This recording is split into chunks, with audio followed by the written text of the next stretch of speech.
O áudio que vocês vão ouvir agora é parte do podcast Xadrez Herbal.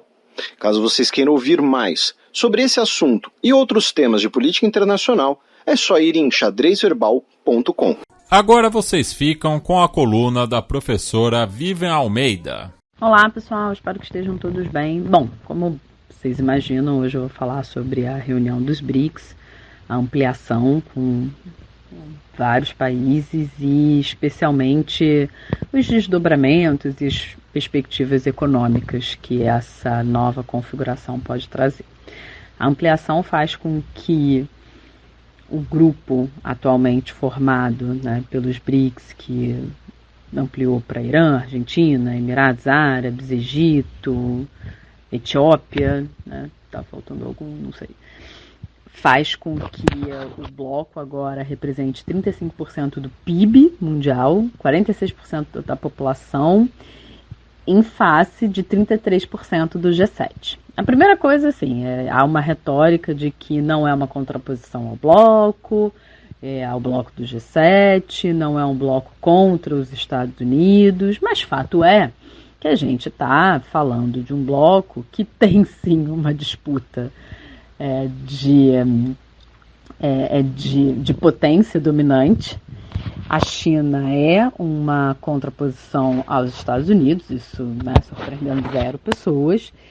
E mais do que isso, né, para além de toda essa obviedade que, por mais que se queira dizer que não está sendo, né, uma antítese, não está sendo uma espécie de divisão geopolítica entre norte e sul global, né, norte e sul de modo mais figurado, né? Mas o fato é que, para além de fortalecer o grupo a qual a China pertence, que, portanto, capitanear as transformações, né, a liderança do país, seja no bloco, mas com mais força, né, a partir da entrada de outros países contra o G7, tem um ponto muito, muito importante, que é a questão da desdolarização. Por que isso é importante? Por que pode parecer estranho eu falar que é importante, já que, em termos oficiais, a citação, a iuanização do mundo foi muito mais tímida do que eu estou destacando.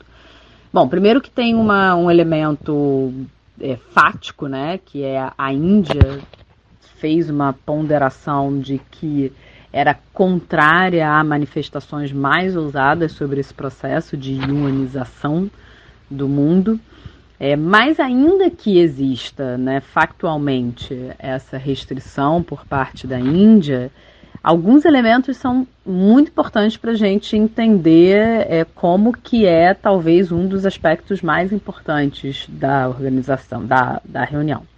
O primeiro delas é em que medida isso não é talvez muito mais uma institucionalização, né, colocar forma no que já vem acontecendo, seja por necessidade, seja por, enfim, vontade, né, talvez, mas fato é, com o conflito Rússia e Ucrânia, você já tem a utilização da moeda chinesa nas operações.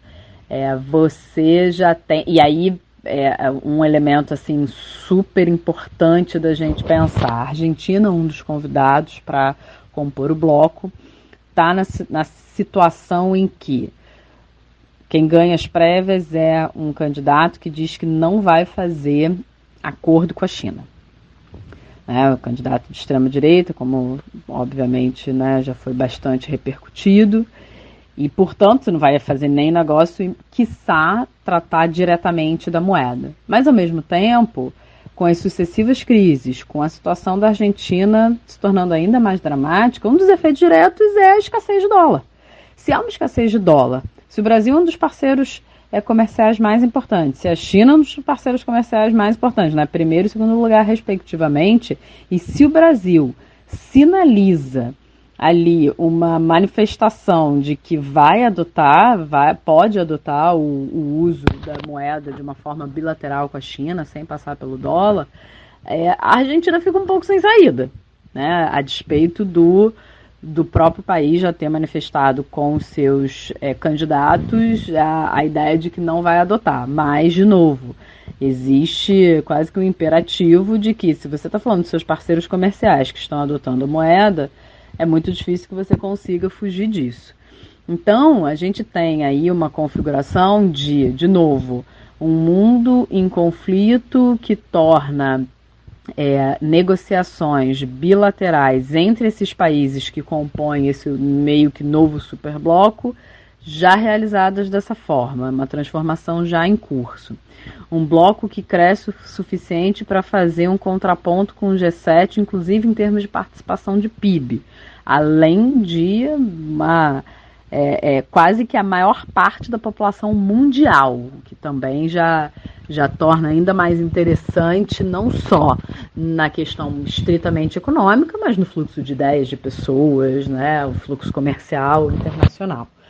Países que se veem diante de conflitos sociais e econômicos e que uma consequente escassez de dólar pode ensejar um olhar mais aberto, digamos assim, para o uso da moeda chinesa.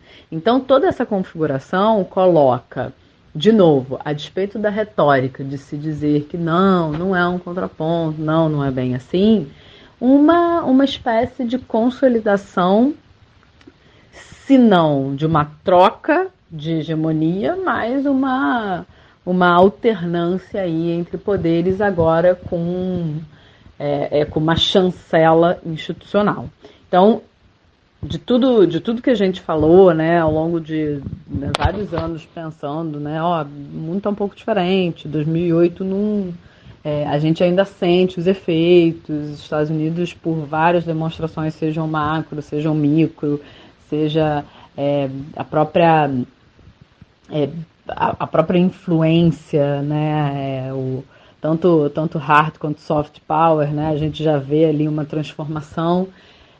Para além de todas essas análises, o que a gente se vê hoje diante é, de novo, de uma institucionalização de mudanças em curso ao longo desses últimos anos. E que, com a entrada desses países, coloca uma perspectiva de diversidade, de inclusão, diversidade, né, não, obviamente não estou falando de questões identitárias, mas assim, uma diversidade de países com uma história diferente, países em estágios de desenvolvimento diferentes, países diversos nesse sentido, com várias agendas que, em determinados momentos conflituosas, Índia e China, né? Índia versus China, Rússia, talvez o mais destacado, mas que ao mesmo tempo se unem numa espécie, numa agenda comum de, olha, nós somos relevantes, né? Assim, agora a gente também quer sentar na mesa em bloco com o mesmo poder de barganha, inclusive em instâncias como a discussão sobre a cadeira de segurança da ONU, né? Os termos em que você, de alguma forma, lida com esse assunto recorrentemente relevante. Então, assim, eu acho uma mudança super importante que vai ao encontro de de todas as nossas análises, de todas as transformações que a gente vai observando constantemente ao longo dos anos, em especial com essa marca da crise de 2008, e que agora ela ganha, de novo, não só um status de institucionalização, não só uma agenda comum, mas mira no que talvez de mais concreto e estável tenha representado a manutenção do poder dos países que compõem o G7, em especial dos Estados Unidos, que é o sistema financeiro, né? Que é a circulação de dinheiro. Então, ainda que não tenha havido uma fala mais aberta e mais basilar e mais central é a palavra, com relação à ionização, mas as indicações é de que talvez essa seja sim uma das principais metas desse novo grande bloco que se configura a partir de agora.